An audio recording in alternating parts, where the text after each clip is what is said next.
Hello, whiskey folk. I hope you can hear me. We're having a bit of a disaster trying to get live on location tonight.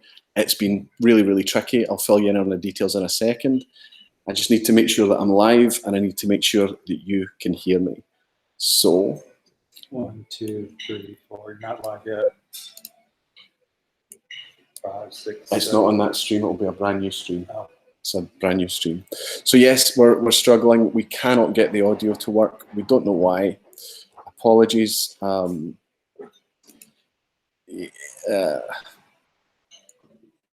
I just need to get out of the chat. I'm live, yeah. And you can. Am I clear? It's working. Nice and clear. Superb. Apologies. It's been pretty stressful the last little while trying to work out exactly what's going on. Just let me pop up the chat. Now it does mean that obviously you guys have been waiting in another stream, waiting for me to go live. I hope you're getting this notification. I'm going to need you to go into the other one and ask people to come over here. Pretty blurry. Yeah, that's just the way it's going to be. So could you go into that other stream that you had up and get people? I think. This is everything was set up here. Everything was looking good. We had a tripod up. We had a webcam up. Everything was set, and we just couldn't get the external mics to work at all. So we've had to grab the Mac and just literally sit in front of you just now from a really, really nice location, a really nice hotel, and hope that the mic on the laptop is picking me up. Where is the external mic? I'm just going to plug one in to try it. So yeah, best intentions. Just to test with this microphone, and you can tell me if that's working, and I'll connect it again in case it's not. Hoping we can get some people in here so that we can get some feedback on how it's going.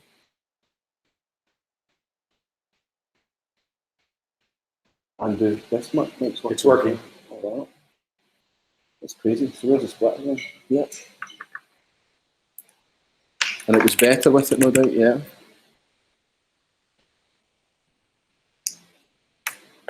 Okay. Apologies. Let's start from the top. So all I need to do now is get some chat.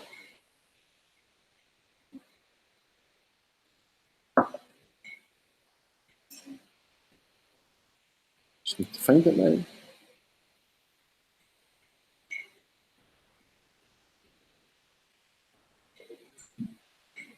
Now I've got all the windows open. Previous. This is us live now. Good. Yes. And this is there people coming in? Yeah. Got people. Superb. They've found me.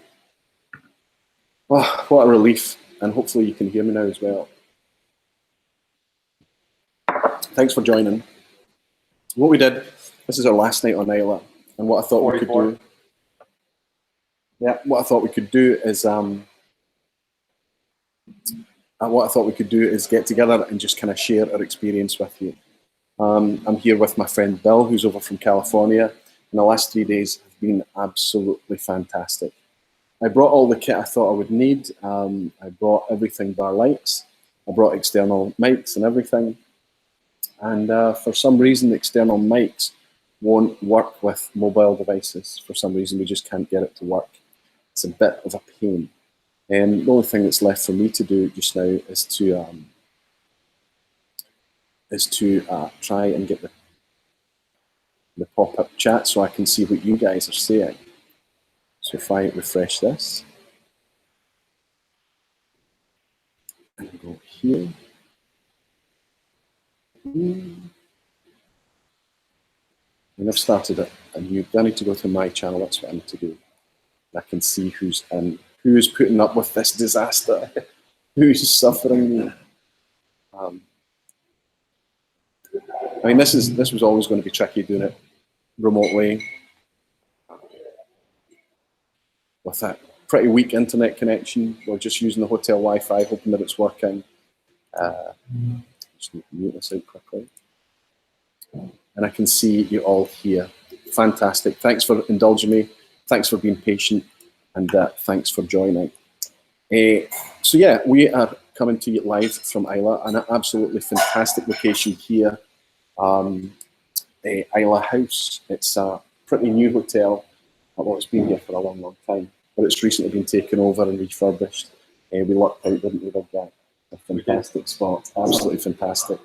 So it's a great place to kind of be stationed, to explore Islay and get around all the distilleries. But what I thought we could do is share with you what we've been getting up to the last few days, and kind of help just kind of share with you the Islay experience. I know a lot of you have perhaps been to Islay, you know what it's all about, but then I know a lot of you are going to find it difficult to get here, right? So just kind of share with you just how fantastic a place it is to come to. I mean, it's a bucket list for whiskey, right? Can you imagine a better place to go? Absolutely not. Kentucky? Kentucky is really nice. But this is amazing. You know? So let me explain who this guy is and how we came to be here together. Bill and I have known each other for almost 30 years. Started working together at an electronics company years and years ago. And about 10 or so years ago, started getting into whiskey together, right? Right. So when he would come over and hook up, and we'd go to do whiskey things, and if you're at my house or whatever, just get him around the dining room table, like I've done with so many people, and just evangelise about whiskey and how much fun it is to enjoy and share. So Bill contacted me and said he was coming through start of June, and he wanted to go to Ardbeg, and was I up for going with him? And of course, I jumped at the chance. Checked with the wife first, of course, and they managed to get to come over here. And it's the first time I've flown here, and it's certainly the first time I've managed to stay in such plush accommodation as this awesome spot. So we arrived on Thursday afternoon, and we'll take you through exactly where we went, what we've been getting up to. We managed to catch the last couple of days of the Islay Festival, which is Fèis here, and that finished yesterday. But obviously we're in Islay, so whiskey is still literally everywhere, and we had a couple of cool tours today. We got to meet a ton of new folk, and we've just been having some great fun. And what's exceptional is the weather. It's been phenomenal. It's like I think I can give you a mic. Yeah. Here's your. It's been. The weather has been like Mediterranean weather. It's been crazy. I mean, there's a story going around that Islay and Campbelltown don't have any sun cream left in any of the chemists. Right, you might be able to monitor, see how you're sounding as well. You can feed back to us. Whiskey Throttle, Daniel, keeping it real, Roy. Thank you so much, Daniel. Thank you. Tom Harrison as well, superb. Do they make any good whiskey in that small island? They make some good whiskey on this small island. It's quite unbelievable. Loads of you are coming in. I'm so glad that you worked out that I was here. It's fantastic, and I'll thank you for your patience. I can't see what we look like. If I look over at Bill's thing, I can see how we look. It's okay. Is it sounding okay as well? Yeah, it's good. Okay, so the audio, we've got the audio working. What a disaster. I apologise for being late. So what happened is, for the first time ever, I flew here as well. Normally I would drive here and come across on the ferry, but for the first time ever, we took a flight. It was fantastic. But what that means is it's given us a bit of a problem on the souvenir collecting, because we're both worried that we're not going to get the whiskey souvenirs that we've bought back on the flight. There's a 20 kilo max on our flight out of here. Yeah. And you start putting 5 or 6 bottles, and it's just too tempting. I mean, the whiskey that we've been trying has been pretty sublime, right? Pretty fantastic. Yeah. There's nothing that's made us go, all of it. No. And of course, we're sipping that whiskey in the warehouses here. We're sipping it in the atmosphere here. Of course, it's going to be fantastic. But let's go through our schedule, what we've been getting up to so far. First day, Bunnahabhain. And then I'll do my best to take some questions from you, and you can ask anything about your favourite distilleries or what we've been up to. The first day, drove right to Bunnahabhain. Luggage in the car. Yeah, I was driving that day, so I had to be careful. But we didn't stop. We just went straight to Bunnahabhain. So we got there about 3 o'clock in the afternoon, and it was the Bunnahabhain open day for the Fèis Festival. So there was lots happening down there. We managed to get some Oysters? Some oysters, delicious oysters with a little splash of whiskey on top of them. Oysters and whiskey, Yeah, fantastic. This is a really great combination.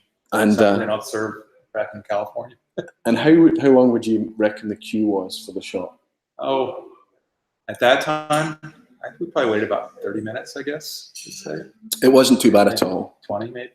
Yeah. And I think it was a lot longer earlier in the day from what that we met later. When it was busy. Yeah. But the cool thing was that the Fèis releases were still there in stock, right? Right. So at Bunnahabhain, the Fèis releases this year was a Spanish oak. It was quite expensive, wasn't it? £250.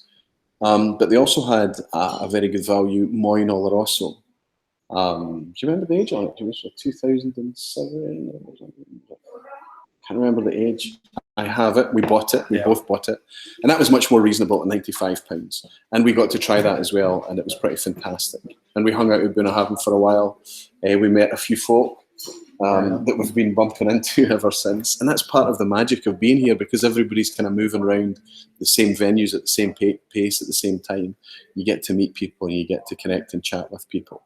Although I'm going to have to look out for my buddy Andy Ardbeg, who came to Ardbeg to see me, and just because of how busy it was there and the fact that it was a signal blackout, we just couldn't hook up. We didn't find each other, and he had to leave and go.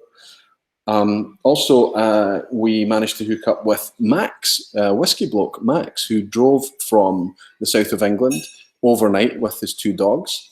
If you know, Max is a fairly new YouTuber. He's on the channel's called Whiskey Bloke, but he came up and we got to hang out together and talk about whiskey, and we got to eat some dinner together and things like that, which was cool. So what did we do after Bunnahabhain? What was the next day? Ardbeg.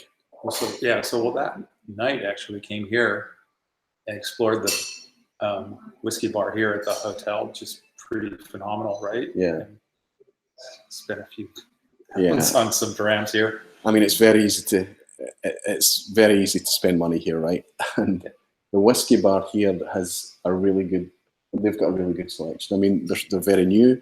They've only been curating their collection for about a year or so, but it's pretty fantastic. And they're also an SNWS partner bar, so they have lots of the SNWS releases as well.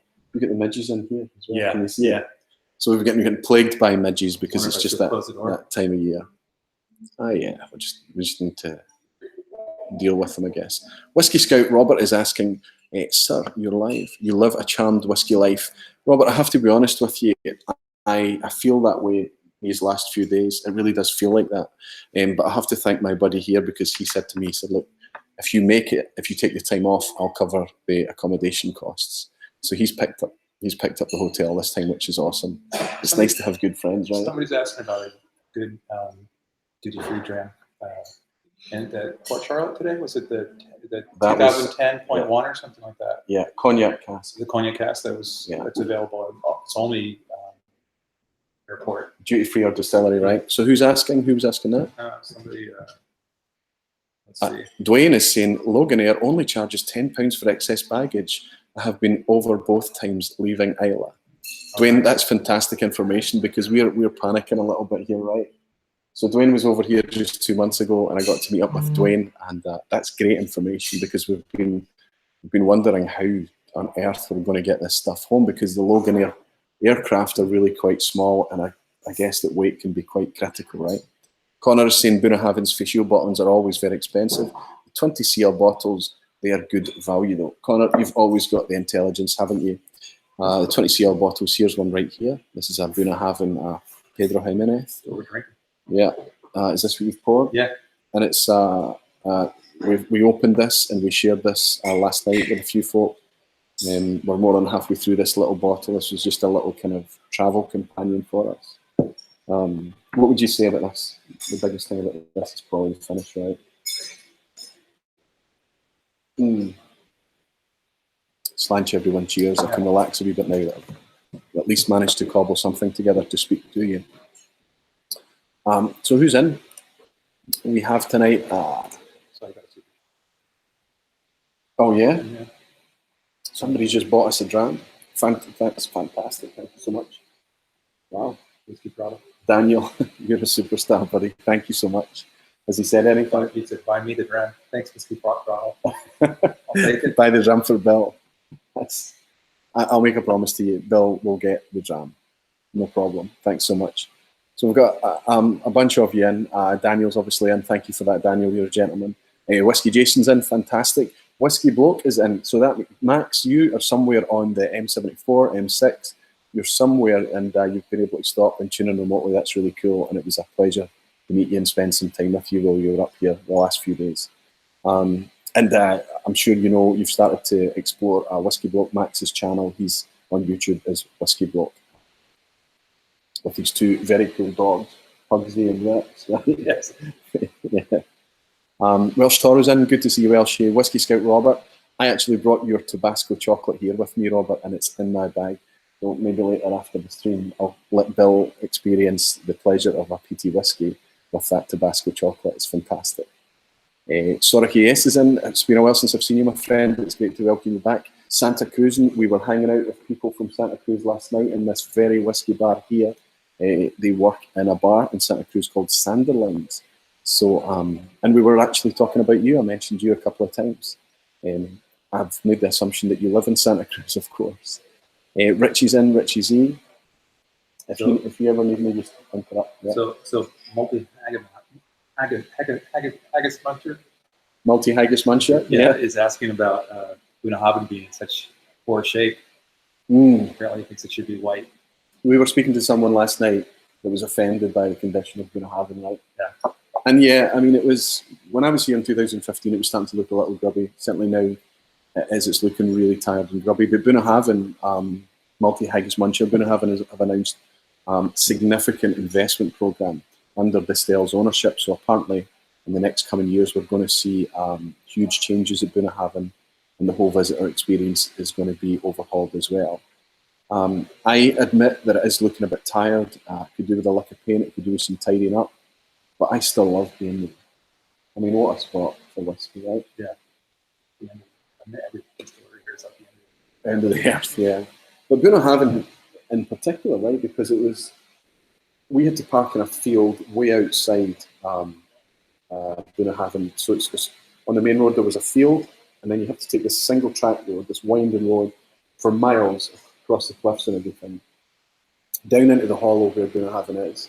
So they were running minibuses to take us backwards and forwards there. And it did feel like it was at the end of the line, right? Yeah. But I was explaining to Bill that these distilleries exist in these really far-flung, hidden little coves and bays and places because they've spawned from illicit distilling. So these distilleries were literally there because it was a cool location and they could get boats in, of course. The water supply was good, all of these things. But they were there so they could hide in tax man, right? Yep. Yeah. And that's what it's kind of been all about. So we got to Bunnahabhain, and yeah, it's looking a wee bit tired, but you walk onto that pier and you hang out on the pebble beach there or on the banks there, and you look out across the Sound of Islay, which in this weather that we've had, I mean, it was beyond idyllic, right? It was just absolutely gorgeous. And that's when I realised that it was that moment when we're sitting there outside, a bit tired looking to Bunnahabhain, that you feel like, okay, I've arrived, we're in Islay. And it was cool. And I was obviously driving, so I couldn't really fully partake in the whiskey at that point. But I got enough samples and souvenirs to bring back to the hotel and enjoy it. So yeah, Multi-Haggis Muncher, you're right, Bunnahabhain is looking a wee bit tired. Moira is in as well. That's my cousin Moira. Sorry you had to see all this technical difficulty, but thanks for tuning in, Moira. You're a sweetheart. Thank you. Raymaster is in. Russell is in. Superb Guys Malt Chronicles in. McCallum Fine and Rare. The Doc is in. John McGowan, good to see you back again, John. Jim Nelson. Jet Dewboy, that's in the new name. I've not seen you before. Welcome in. Jason Fisk is here. Gregor is here. Food Quig, fantastic. Eric, hopefully I'm in better shape and a bit more organised when you get over here, buddy. Thanks for joining. Eric Gilbert, Connor Strang, Colourless Blue Things, Christopher Malloy, Blind Whisky Reviews, Aviation Pro, and Access Whisky. Welcome, everybody. And listen, if you are in here and I haven't called out your name, it's because you're not participating in the chat and the conversation right now. Take the plunge. Just step in and say where you are, what you're up to, and how many guys have we got watching? 79. Wow, just tell us where you're from, what you're up to, say hello, tell us it's your first time, tell us if you're sipping anything that it is, or ask us any questions about Islay. So what did we do after Bunnahabhain? We came back here, and then Friday, Saturday morning was a flood, right? That's right. Is that what we have right there? Yeah, this is the Ardbeg. Oh, this is the Ardbeg, yeah. So was Ardbeg open day was the next day, but we were trying to cram, right? So we decided to give up some of the Ardbeg open day time, and we went and we did a warehouse tasting at the Fèis, which I loved, despite the kiln being silent, despite lots of the plant being silent at that day. Yeah, but I liked going inside the kiln. So if it would be working, you couldn't walk inside it. Right. Like look up at right. What's the top thing called? The pagoda. The pagoda, and just think about 100 years of smoke pouring through that wood roof. And it was black. Yeah, absolutely black. But black, but sort of like this very soft kind of powdery, not charcoal, but just accumulated smoke. 100 years of accumulated smoke on the wood. It's amazing. And one of the amazing things is that as we walked towards the kiln, we knew we were getting there because you just had this thick, savoury, smoked stench hanging in the air, right? I mean, I say stench, but it was gorgeous. Yeah. Anybody who is familiar with like Texas barbecue or something like that just thought you were walking into something. But it was like smoked meats, wasn't it? Like smoked meat and fish and more delicious things. Then 5 minutes later, couldn't smell a thing. Right. We're standing in the kiln at the Fèis, and we couldn't. The smoke smell had gone. You were literally having to kind of get your hands dirty on something and smell to get the smoke smell. You just cancel it out very quickly, and that's when. And I've just had a superb, Jonathan. Thank you very, very much. Buying a remote dram for us both. Again, anything that's donated tonight, I'm going to spend on this guy for looking after me. He's saying, Roy, thanks again for having me in your last show. You're very welcome. It was a pleasure to have you. Hopefully, I'll make it to Fèis myself one of these years. It's really one of these things that you just have to do, and it doesn't need to be Fèis, right? Right. Would you prefer to come and join the festival? Probably you would. I think if you're going to come, and it's a good time to come. If you wanted to come back again, maybe come back not during the festival, but for contrast. Yeah, for contrast. But every open day, when you show up at these open days, the spirit and the energy that's there is just contagious, and it makes it a really great experience. I mean, it might distract a little bit from the whiskey to a certain extent because you get people queuing up for 250-pound bottles and that kind of stuff. But the overall experience is just amazing. Well, it's the international feel is there as well. Everybody's in it together. There's lots of Europeans. There's been a lot of Americans here, like more Americans than I ever remember. I mean, obviously you're yourself kind of a constant American companion, but this has been. I just want to bring the camera a bit closer to you. So that's all right. I don't need to be close. But and then there's also what I was surprised about was the number of locals that show up at the open days too. Like that's, I would think that they kind of go into hiding when all these people show up, but they're there with their kids and just enjoying the party. That's right. Sense, that's very cool because you get a chance to interact with people that live on the island and that just. So what happened is that we were trying to get back, and the first day we were trying to get back from Bunnahabhain, right? Yeah. And we were getting eaten alive by midges. Midges are the tiny little tiny mosquitoes that, they little flies. They don't look like anything, right? They're like gnats, but they bite. But wow, they're aggressive little things. And you can get sprays and things, but of course we didn't bring any sprays and things. We were getting eaten alive, and the buses are taking a long time as the Bunnahabhain Open Day closed down to ferry everyone back. And what happened is that Lillian from Bunnahabhain, who works at Bunnahabhain, was driving home from her shift, and she stopped at the line and let 4 of us from the line jump in her car, and she took us back to our car at the parking lot, right? Yeah. This is staff from the distillery just stopping and saying, "Hey, it'd be like a lift." It was awesome, right? And that's kind of been a theme, right? One of our American friends that we've hooked up with, Brian, we've been hanging out with him. He's got no hire car, and he's just making his own way around the island, just getting around. And he's had to call a taxi once everywhere he's going. That was this morning to go to Kilhome. Yeah, to go out to Kilhome, and he's just been getting rides and hooking up the lifts with people and things like that. And I think that's just the whole spirit of the place. Just everybody was where do you need to get to? Where are you going? Jump. Very, very cool. I'm getting eaten alive here, right? We're inside and the midges are coming to us. Let's see if anybody's. Yeah, so it is, I mean, I would say it's a bucket list place, but I don't think you need to wait for the Fèis festival for Fèis because the accommodation is rammed. All the accommodation is booked out, and that's why you ended up here, right? Because it's one of the few places. It's the only place I could find on the internet that had. Right. It was a good accent though. This place is lovely. Yeah. My first Fèis festival, I was booking 6 months in advance. This was back in 2010. And the only accommodation we could get was camping in the garden of Beaumont Hotel. You were there for that one with us, right? But Bill got the only room in the hotel, and the rest of us, there are 9 guys that we put. That were there, 10 of us. By the way. Huh? Lynn's on. Is Lynn here as well? Yeah. What I need to do to see my husband.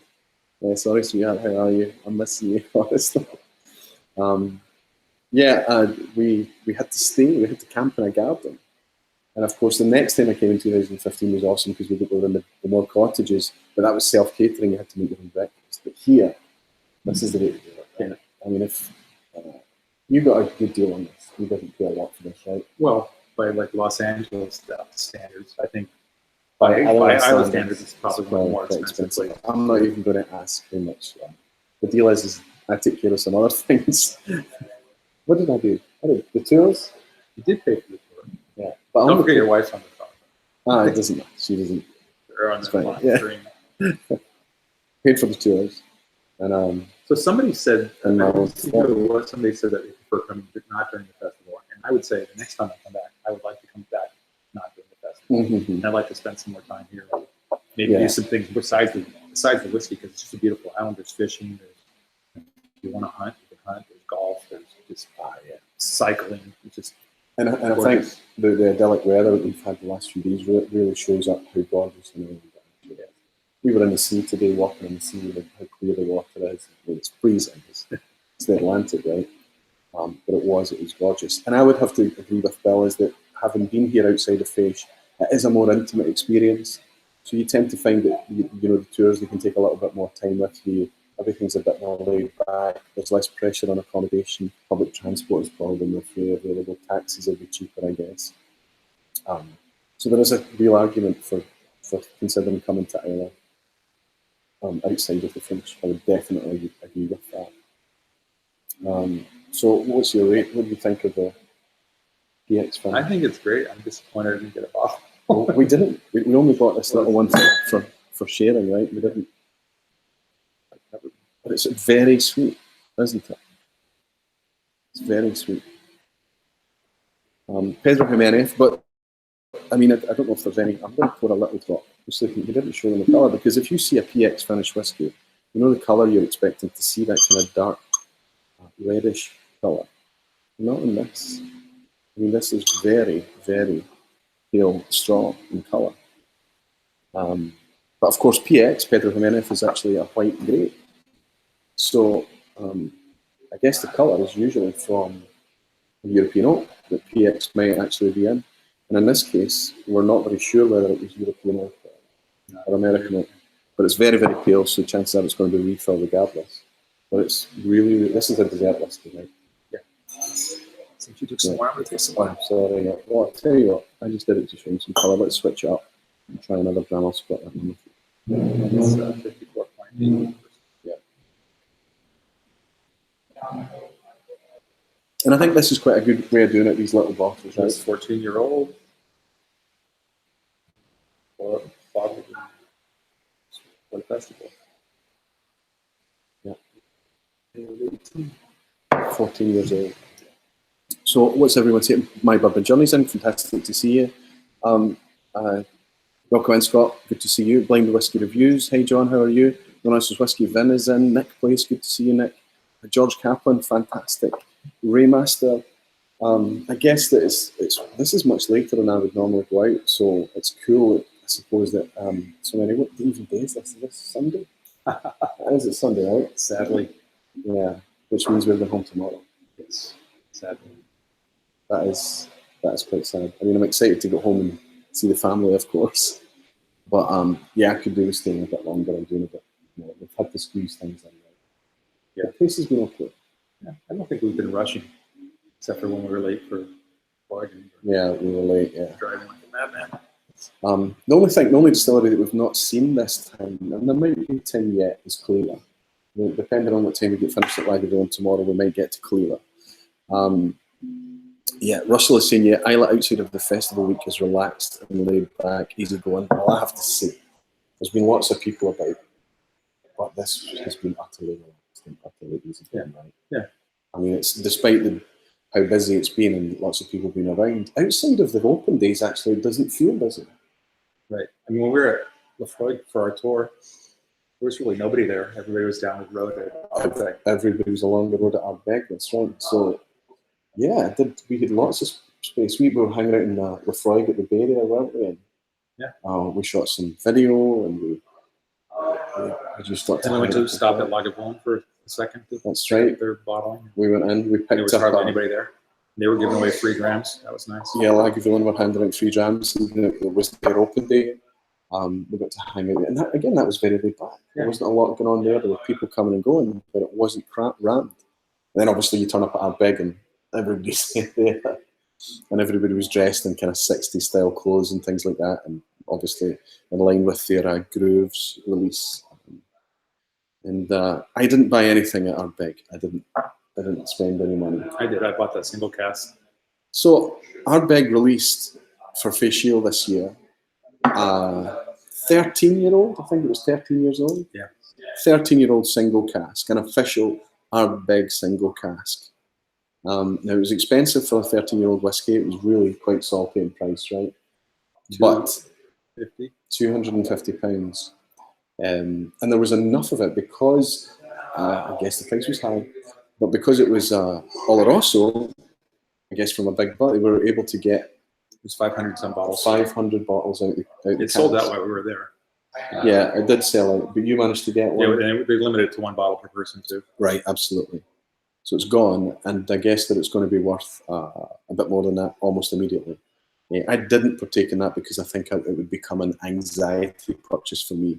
I would be torn about opening it and drinking it, and I want everything that I buy from this trip to be something I can open and pour and share. And, you've got plans to open that up, Ardbeg? Yeah, absolutely. You know, I could tonight. No, you're gonna have to come to California for that. Yeah. Sorry. So, I mean, the Grooves was obviously the big release. That's what you have a sample of it, right? We have it here. I think we should pour it next. It's another sweet one, I think. But Grooves has been out for a while. Obviously, committee release came out. Our strength one, just the regular Grooves, and that's not limited. I mean, there was literally tons of that everywhere. Yes. And then we were in a local spa, a little kind of grocery store, and they were selling Grooves and the committee release in a little store, right? So you can still pick it up. And they had a bottle of the Coleman 100% Islay too, and Coleman was sold out of it. That's right. Oh yeah, that's right. Coleman had no 100% Islay left in stock, and this little store had it sitting on the shelf. Yeah. I think it's a great idea. If Steve's willing to come in, I want to introduce everybody to Steve. Sure. He doesn't. So, oops, I'm dropping the mic here. So this gentleman's been looking after us. He's been in charge of hospitality, but this is an awesome story that I would just like to share with you because Steve is an American. Living in London, I think, is your permanent residence. Yeah, yeah. But you own and run this place now. But before I get on to the gig with the Islay House thing, which is awesome, we've absolutely loved every minute of being here. It's good. A wonderful environment. I want to ask you, how did you get into whiskey? What happened? I got into whiskey from wine, actually. That was my first love. I think like a lot of people, that was a discovery for me. And growing up in the U.S., especially kind of California big red wines were something that I took too early. And then as I kind of realized what it took to really master one, all the different vintages, all the different vineyards all around the world, I realized the complexity of it all, and was kind of both drawn to it and also intimidated by it. Right. Whereas whiskey seemed to be a bit more easy to understand. It was a somewhat more limited knowledge base, which I found to be a little bit more appealing. It was a bit more consistency to It started with curiosity. Yeah, right? it did, and it also came from my mom actually. My mom was the one who kind of started to get me into whiskey. She was a big Macallan and as she would say, Oban fan. Unfortunately, did not know how to pronounce anything. But she got me into drinking single malts, and growing up in Cincinnati, across the river from Kentucky, in bourbon country. Yeah. There were some very nice bourbons on the side as well. So that was great. So what was your first? Because you and I have a bit of an affinity with a certain whiskey, or a epiphany whiskey, I guess it is. Okay. The one that got you. The one that got me hooked was really Lagavulin for me. That's the one that kind of really drew me in, and especially to Islay whiskies in particular. Yeah, absolutely. Exact same for me. Yeah. And I keep saying this about that whiskey. I mean, people give it a hard time. They give it a hard time for being 43%, perhaps, for being coloured, all that stuff. But it remains a fantastic, probably arguably the best value Islay whiskey that there is. So it's 16-year-old, available everywhere at a very good price still. And I think it remains one of the best ambassadors for Scotch whiskey. And it's not just the whiskey, what's in the bottle. It's the experience that you get with it.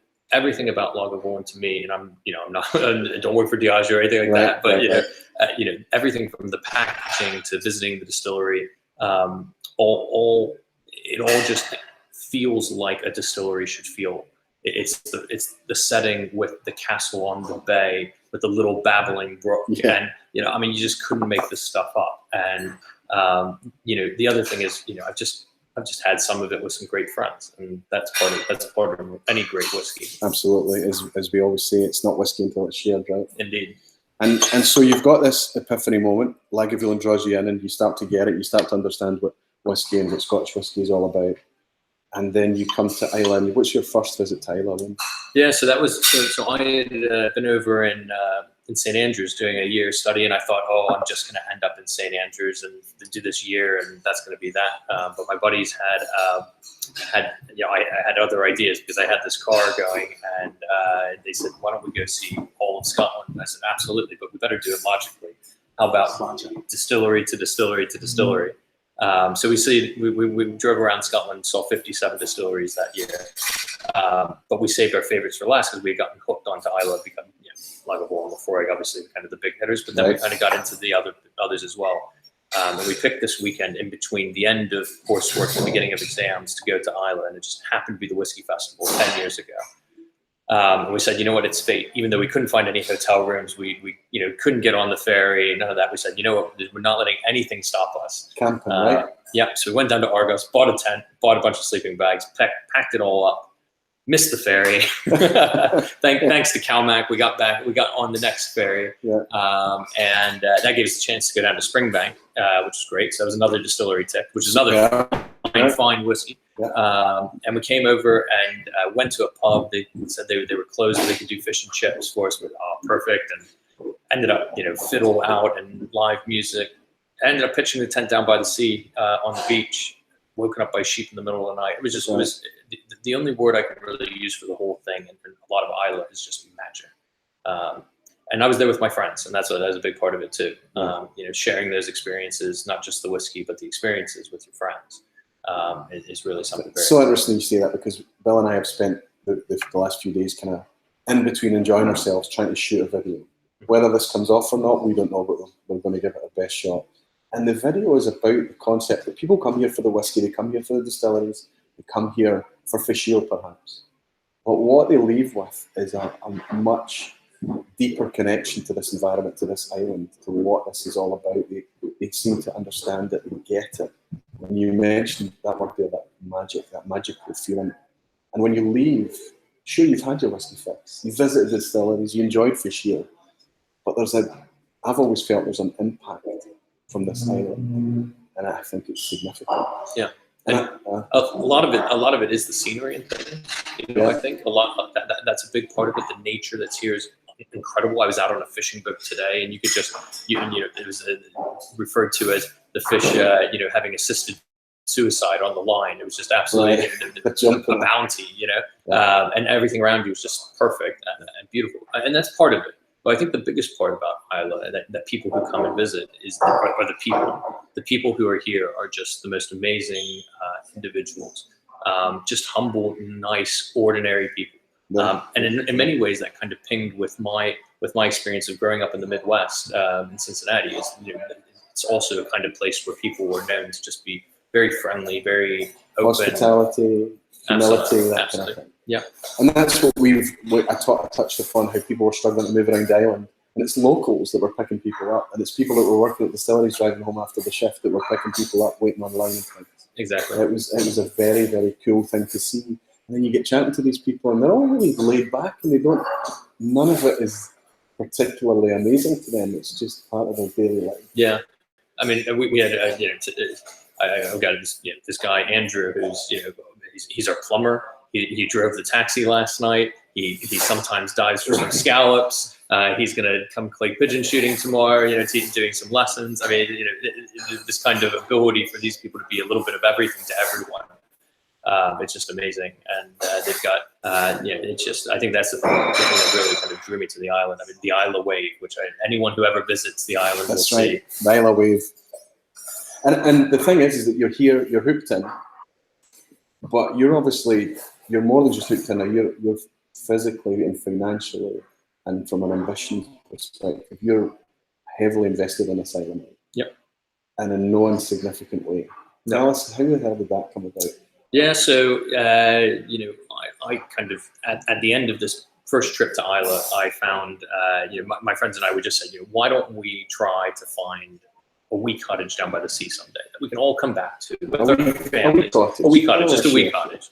And, just have a place where all of us could come back with our families someday in the future and just enjoy it and rekindle all these memories. Break out that bottle of Lagavulin and pass it around. And so I kind of kept my eye on the real estate market on Islay. Of course, top of the property porn was this big, massive mansion, Islay House. Right. 400 years old, grade A listed, equivalent in the US, being on the National Register of Historic Landmarks. I mean, and this thing was just amazing, on the whiskey aisle that I love so much. And we watched it, actually, it was in the recession, and we watched the price come down and down and down. And eventually it got to the point where we started thinking, maybe we can do something with this. Maybe we can make this work. And what year would this have been? So this was, we purchased the house in 2014. So that was, we started looking at it kind of the year before. We ran it by some architects and came out with this plan to turn it into a hotel. I mean, nothing crazy, nothing, new, just we felt that whiskey tourism is going to be really big in the future, right? It's similar to what happened with wine expanding and people drinking more and more of it, but then the tourism side of it, people wanting to visit those vineyards where their favorite wines come from, really picked up. And then the food and beverage side picked up as well, and people really wanted to get the food to go with the whiskeys, or to go with the wines, and I think we're going to see some more of that with the whiskeys as well. And so that was a big thing for us. Was we believe in the future of whiskey tourism, and what better place could you be than on Islay for whiskey? Well, tourism. I have to say, and I think what you and I have a love for Lagavulin, and we appreciate what Lagavulin seems to do. And I think that one of the ways that you could describe Lagavulin is balance, right? They have they put in a good quality product. They're not asking too much money for it. They're able to, the packaging, the feeling in the distillery, balance is a good one. Yeah. And I think that that's our feeling here. The balance is there. If we want to partake in some fine dining, we can. Yep. If we want to just use it as a base to hang out, we can. Yep. If we want to just relax and be left alone, there's lots of space here to just relax. And if we want to go and socialize something. So the balance seems to be. Well, we want this place to be what you want it to be, right? And that it's very important for us that it's Islay House and it's not Islay House Hotel. It's just we want it to be your home, someplace where you come and relax, and it can be exactly as you said, whatever you want it to be at any given time. Well, I know that myself and my friend Bill would feel like that's exactly what we've felt in the last few days. It's been fantastic to be here. And it's fantastic to see this environment building up and with that ambition in mind, especially the idea of food and whiskey. That's becoming more and more a thing. Yeah. People understanding that, this thing that we've been living with for hundreds of years is way more versatile than sitting and having it neat alongside a pint. Right? It doesn't have to be like that anymore. Yeah. We've felt very, very comfortable here. Great. And I know that there's going to be lots of people. How did they find out that you were? What's the website? Yeah, islahouse.co.uk. And booking you, or would it be through the regular portals and things? Ideally, just booking direct is always helpful, course, but right. we are on Booking.com, Expedia, and the rest. So. Before I let you off the hook, Yep. tell me what you've got in the glass. I've got my best value whiskey that I believe is out there, which is an 18-year-old one. Superb. It's nothing super special, but it always to me, always it's super matters. special. It says 18-year-old in a bottle. That tastes older to me. It always has done, right? Yeah. It's got that dankness. It's got a slight sourness in it that Bunnahabhain's famous for. It's got a slight lick of smoke in the background. None more obvious than when the glass is empty. You go back and smell it when the glass is empty. The smoke is there. A fantastic brand. Absolutely. Steve, you've been an absolute fantastic host. Thanks for indulging me and coming along. It's been our pleasure. Absolutely. And most importantly, Sláinte. Sláinte bye. So there we go. islahouse.co.uk. And just have a look at the images and things like that. The grounds are spectacular. It's right at the top of Lochendal. Is that how you would pronounce it? Right at the top of Lochendal. So Bridgend is right here. So it's super, super central as well. It's easy to get down to Port Ellen. It's easy to get down to Port Charlotte. Fantastic, fantastic location. Okay, my friend, this is your mic, and you want to come back in. Let's see. Have I missed anything from anybody?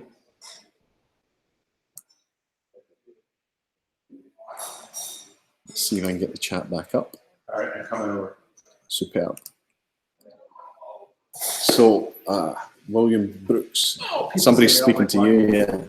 So there's another funny story. There's a mic just down there. Oh, sorry about that, folks. There's been this guy who would occasionally, I would thank for super chats and things, and he was just in the chat, and it's this William Brooks guy. It turns out to be this guy that I've known for nearly 30 years, and I just know he's Bill, right? And Brooks is obviously your middle name. What are you looking for? Where's the mic's gone? No, I'm good. Right? Right, yeah. Just take off the headphones. Now that was.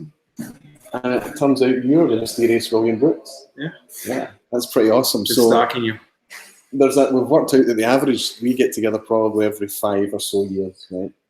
But there's a chance that will slow down because Bill feels like he's keeping up with me now because he's become a follower through the YouTube thing, which is kind of cool. But I don't want it to slow down the opportunities for us to do this, right? No. Stuff like this, whiskey stuff, because it's pretty. So I'm saving that bottle for you of Ardbeg for when you come over to California. Is that right? Yeah. Is that So last time he has been to California, by the way. Yeah. He asked his wife to marry him when he That's stayed true. at our house It's true. in Southern California. Yeah. So my wife, we got engaged in California where we were your guests. It was awesome. So we didn't actually another while, but whiskey's been a recent thing for us, right? Yes. Well, even more so for me, but yeah. I mean, I learned a lot on this trip. It's been really great. I've had like a personal coach mentor, but somebody that I really liked. Yeah. So that's been awesome. But let's talk a wee bit more about what we've been getting up to then, because I know we've been on for a while. When you talk about this, you have enjoyed yourself. You have been learning things. I think I don't want to pick a favourite tour. I think it'll be obvious which ones we're going to have been super excited about. And we've still to finish it. Tomorrow we've still got our last tour. We're looking forward to that. We've got the warehouse tour at Lagavulin with hopefully Ian MacArthur, who usually takes it on the weekdays. But I would say that I've learned a lot as well because I've taken deeper tours in distilleries that I've only just kind of scratched the surface off before. I've had a decent tour at every distillery in Ireland now, so I've learned a lot as well. But have you know this thing I've been talking about while we've been shooting this video, this thing about Ireland, the magic and the feel of it, have you felt that at all? Oh, absolutely. That's easy. Yeah. But as far as favorite tours, for example, so for me today I'm kind of like a frustrated engineer and Brook Lottie for me is just, I mean, it's the same distilling equipment and stuff they've been using for that distillery has been used 1881. Yeah, it's phenomenal. You know. So what was it? The mill was 1881. They had mash tun that the wash still. They've replaced parts of it, but the majority of the wash still is still from 1881 because it was originally a direct fired still. So obviously it's lasted a lot longer, and it's maybe getting to the end of its life now. But that was amazing to stand next to that, and it was out today, so we could actually stick our heads in and look inside that wash still. Right. It's been here since 1881. That's crazy. Whiskey. And the mash tun that they got from Bunnahabhain that's been there. Yeah, Brookladi's made out of iron instead of copper or stainless steel. They couldn't even build it. If it breaks, they can't replace it because that's right. The food, like their grandfather, then to be able to use this. Yeah, it's just cool. Yeah, so Bunnahabhain decided to upgrade their equipment and get rid of their cast iron mash tun, an open top one. Brookladi takes it over, and that was in 1986 or something. Yeah, somewhere in the 80s. So the woman who gave us the tour today, who was awesome, Lindy, right? Yeah, it was Lindy at Brookladi. Lindy, yep. She was awesome, and she told us that when she worked at Bunnahabhain, this was their mash tun. Now she's at Brookladi, and their mash tun is there. It's just that was very cool. Yeah, I thought so. And even the story about them trying, experimenting with the bare barley, and then them not realizing how it would affect and turn to concrete, and that they had to, it's just lots of little details with that.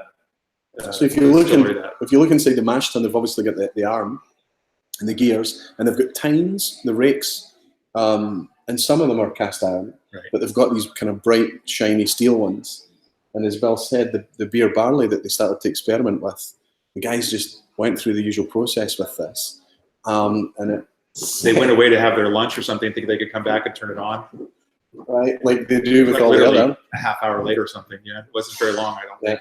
They switch the mash tun on, the rakes, these tines start turning, and the mash is just turned to solid concrete. She said. Yeah, and it just snapped the arms. Yeah. And so you can see these replacement ones, and it shut the distillery for, she said, months. Yeah. It was horrific. It was a pretty significant thing, and that was fairly recently. Then that was kind of 2012, 2015. I think so. Yeah. I can't remember what it was. I remember it happening at the time. I remember I didn't really connect with the story that much, but to see it, and the idea that they're growing so much of their barley on the island too, I think. Just a lot of cool things I liked about it. And as beautiful as the island is, we can see it's not an environment for growing crops, right? It's got to be a struggle. I think you mentioned last year they had a terrible barley crop or something. Absolutely. I mean, the barley was a disaster last year for Islay, just because of how wet it was. But we were at Kilchoman as well, and Kilchoman are obviously pursuing a similar thing there, where they're trying to get as much of the barley locally as they possibly can. And Kilchoman is a farm distillery, and they've grown farm immediately adjacent to the buildings and on their farm. So this is a thing, and I guess that some of the strains of barley that they're experimenting with, they were talking about, is lower yield, but in the pursuit of terroir and trying to keep it as local as possible, they are trying to do things with that, and it was cool to hear the story and then be able to taste the product after. And at Kilchoman, we couldn't buy it at Kilchoman; it sold out. Yeah, the tasting at Kilchoman was really nice. Very nice. The bottles and it was great. That had a really nice feel. That had a warm, homely, small feel to it. Everything about Kilchoman, and they were turning out 200,000 litres. Pretty small. It's family run, right? Absolutely, yeah. Anthony and his 3 sons, right? Yeah. That was cool. I have to say that maybe if you force, I loved the Freud tour. I really enjoyed the Freud tour. I like tasting out of the barrel, though. Right, we did the warehouse tour, so we were drawing our own liquid out of the casks using the balance, right, and filling a jug and filling our own bottle. And so just to get your hands dirty doing that is really cool, and obviously tasting it. And the middle barrel that you were drinking, it was floating with charcoal, right?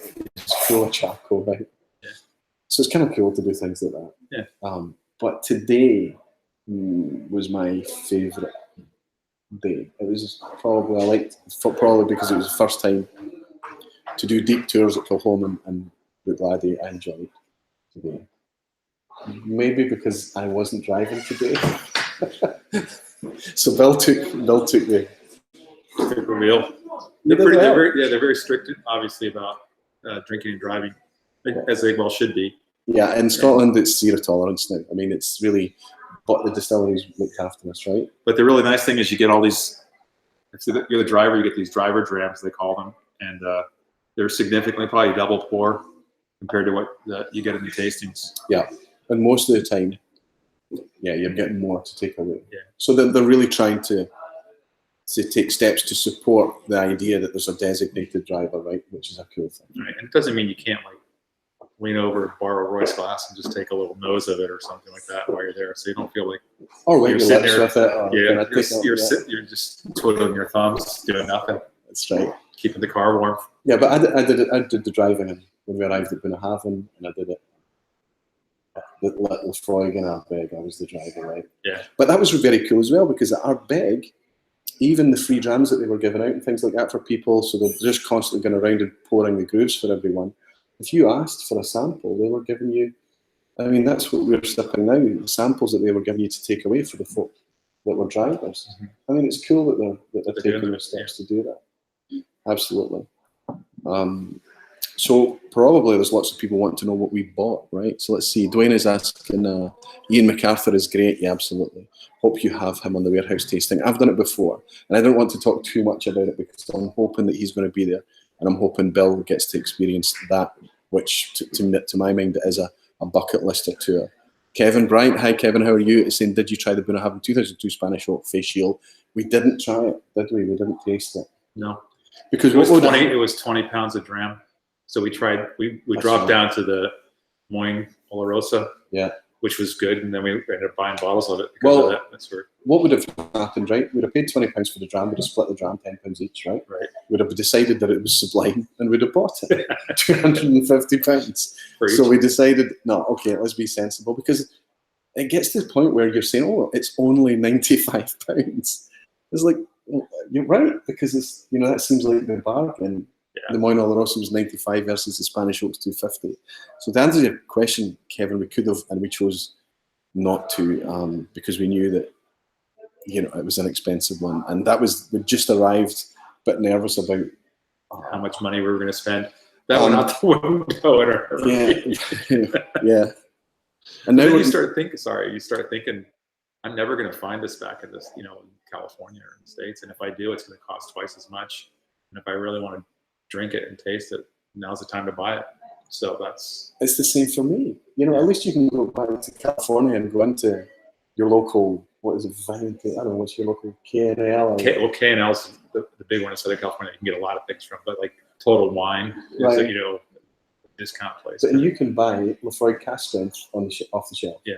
Whereas we can't buy it. We literally, if I don't buy this here, it's going to be a struggle for me to get that. And so I have to buy it here. So yeah, there is the issue that every single distillery shop you go into is selling you stuff that you can only get there.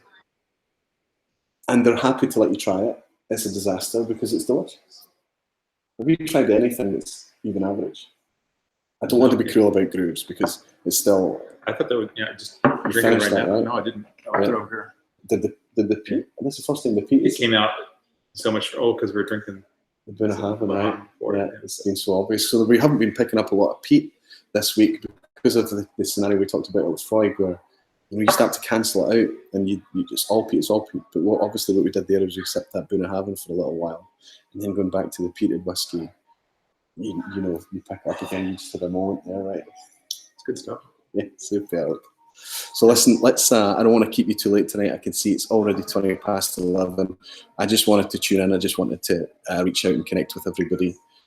Thinking about you all, it would be awesome if everyone was here, right? But who knows? Some point in the future, that could be a cool thing, right? Yeah. An aqua vitae party. Well, just like a whiskey tube. Yeah.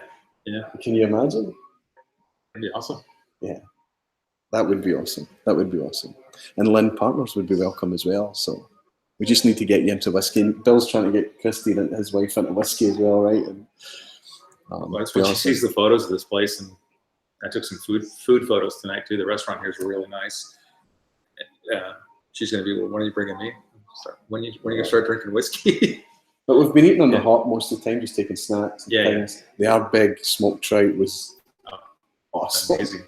So we're sitting on the cliffside at Ardbeg with this kind of paper plate and a wooden fork, and this guy had literally smoked a trout right there, and just. Well, I'm really hoping Roy puts this video together that he's been shooting, because it's, you know, sitting here in this fireplace as a backdrop, you have no sense of what we've experienced over the last 3 days, and the beauty, and you know, this island. That I told Roy, this island is really like, it's barren. You can tell it's just been beat to hell by winds and storms and rain. But at the same time, it's so lush and rich, and there's flowers everywhere, and it's just wildlife and it's insects and bees. And just there is a I don't know what you would call it. Just the atmosphere is just very alive. It does feel like you're connected so much with the earth. Yeah. Walking on the sand today, walking on the beaches, sitting on those rocks, sitting there. It is. It's just, and we have been blessed. The weather is absurdly calm and tranquil, and literally Mediterranean without the heat, I would say. The temperatures have been manageable. It's been absolutely awesome. So yeah, a whiskey tube trip to Islay. We could arrange that, boys, could we not? And girls. Multi-Haggis Muncher again is saying, enjoy the rest of your evening, guys. Away to McAllen and the wife in the morning. Good for you. Look out for the whiskey rev while you're there, my friend. Fantastic. That's what happens when it hops like that. It's so frustrating, isn't it? Whiskey Throttle Daniel said, damn, work keeps expecting me to do stuff. Daniel's tuning in from work. Are you still up in Moose Jaw, Daniel? While your show is on, listen, Daniel, I appreciate that you're able to tune in at all, and especially when you've got a gig on at work. Fantastic. So Mark is leaving as well, saying, enjoy the rest of the trip, Roy. We'll be there at the end of the month for the half marathon and touring. Fantastic, Mark. So you're coming over as well, and I'd be really curious to get some feedback about how you got on your trip as well. Whiskey Wolf was in. Hey, my friend, and he's saying thanks for taking the time to give us an update from Islay, Roy. You're very welcome. It's been tricky to do things over Instagram and Twitter and things because there's so much of the island is just a data dead zone, right? You can't even get a cell signal, right? And that's why I missed the guys at Ardbeg yesterday, and it's really it's tricky. The Wi-Fi doesn't work when it's saturated with so many people. Yeah. I blame John is saying he's talking to Access Whiskey. Santa Cruz is saying thanks for it. You're very welcome, Chris. Thanks for tuning in. Thanks to everyone for tuning in. Still in Moose Knuckle, Moose Jaw. Yeah. You're welcome, Jason. Thank you for tuning in. John is saying enjoy the stream. Hope to join you there one day. That would be tremendous, John, don't you think? John is a guy in the States, got a YouTube channel. He does blind reviews. So he literally gets usually his wife, I think, to pour a jam, bring it to him, and he sits there and he does the usual review, but he has no idea what it is. That's and then nice. It's revealed and he's trying to guess, right? Absolutely. Super. Should be. Yeah. Fantastic. So get your last questions in now. I'm just about to kind of down the stream. Have we covered? I feel like we've kind of brushed over everything so much to talk about, right? Yeah. I mean, I have tried really, really hard to get as much footage of everything that I saw of interest this week, and we've actually taken some time out to sit down and talk about it on camera a couple of times. But it's been a bit tricky. You know, it's tricky to do it with the wind blowing and mics not working and things like that. I hope that the mics have been working right. And it'd be awesome if I could just kind of cobble that together, because it's been really cool that some people at the distilleries, some regular people that we've met, have been happy to go on camera and talk about their experiences and stuff like that as well. So if I was able to put a video together, that'd be awesome. I know it'd be quite a project to do it. Have you watched The Quiet Man yet, Daniel? I haven't watched The Quiet Man yet. Daniel, we get the Down Canada Whiskey Throttle. He's got a channel, and to me, he's very John Wayne. He sounds like John Wayne to me. So it's laid back. The one thing I was going to ask, because I know this was more if you wanted to talk about this at all, is just your experience at Oklahoma, or just in terms of how you went in and how you came out. If you want to talk about it, you don't have to. But how do you mean? Well, you were connected to it, right? Like you were saying, like there's a lot of people that think this is the best distillery on the planet, and you weren't really quite sure. And then that's true from me and Brooke Laddie and Copeland. So I've had lots of Brookladdies that I really enjoyed, but I've had lots of Brookladdies that just left me indifferent, right? And I've had some Kilhomans that have left me, well, less, not even indifferent. I've been, the 4th edition 100% Islay, I still have at home now, and I've had it for a long time, and I can't get through it. And I'll maybe let you taste that when we get home. That would be awesome to let you taste it and see. Maybe it's me or my palate, but it wasn't good. And when you have experiences like that with the distillery, it stops you taking that extra step to invest in when there's so many other products and distilleries out there to try. But I went to Kilhoman this morning, and I came home with a souvenir. I mean, everything that we tried, it was difficult to choose which expression, right? They were all sublime. They were just wonderful, wonderful whiskies. And Kilhoman is doing everything that I would like a distillery to do in terms of presentation, natural presentation, and trying to do it right. So yeah, I was completely won over at Kilhoman, and everything I tried was wonderful. Really difficult to decide what souvenir. And Brookladdy again. And I think that's down to the people that were there, just really laid back, really relaxed. Yeah. Lindy was really knowledgeable, really knew her stuff. She's been here all her life. And you come away realising that, okay, there's been lots of crazy expressions from Brookladdy over time. The Port Charlotte thing, is it happening, is it not? Well, it looks like, obviously, Port Charlotte isn't happening. But they've remained supporting the brand. The Octomores were there, all very expensive, right? The cheapest Octomore was £125 to join the Octomore Club today, and upwards of that. So, but we got to try a couple. But I think the Brookladdies, especially the Brookladdies for me today, the non-peated, and the Port Charlottes were wonderful today. Yeah. The stuff we were trying. Good. And yeah, Bill's absolutely right. I came out of both places today feeling like I probably need to invest more time in those. Which is good for me in terms of whiskey, but it's bad in terms of so many choices, so many whiskies to try. Anyway, so no quiz tonight. I'm sure it'd be awesome. But by the way, he's picked up a lot of trivia that are going to be in future quizzes, I'm sure. That's right. So listen, thanks everyone. This is a wee bit impromptu. I think also the Scotch test dummies who were live with Vin earlier while I was going through all that rigmarole to try and get this rig to work. So T Green's asking if you had fun. Well, I don't know what you.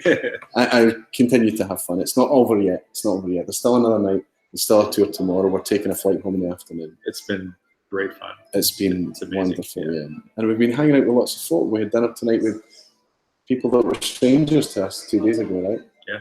A blogger from Australia, a guy, you'll find him on Whiskey Dad, right? Yeah. Whiskey Dad on, he's here hanging out. We got to meet him tonight, sorry? .com.au. That's right, whiskydad.com.au. He's a blogger, he lives on Tasmania. Right. Which is, I guess, the whiskey capital of Australia or something. Southern Hemisphere, I would say. Yeah. And he's talking about Tasmanian whiskies and things, and he's somebody that can actually get these whiskies where we can. That was kind of cool. And just all these connections that we've made, meeting people, all the handshakes we've had. It's who asked the question? T Green about T Green. Yes, it's been fantastic fun. Thanks for asking. And yeah, thanks to the Scotch test dummies. They probably shouted this out tonight and sent a lot of traffic our way. Thank you very much. I didn't get to join in the chat. I was hoping to do that. I was hoping that I could set this up, but we had lots of problems. I'm glad we got it together to bring some form of stream to you tonight. We've been on for a bit longer than I expected as well, as usual. But listen, guys, I'm going to raise. What should we raise? What about this week 2009? This is the one I got. Okay.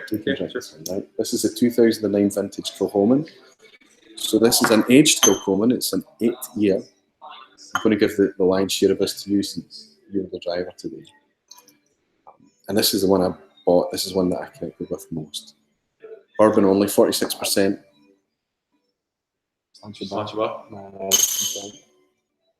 And thanks to everyone for joining in. Thanks for bearing with me, guys and gals. From Islay. So, till next time, guys. Take care.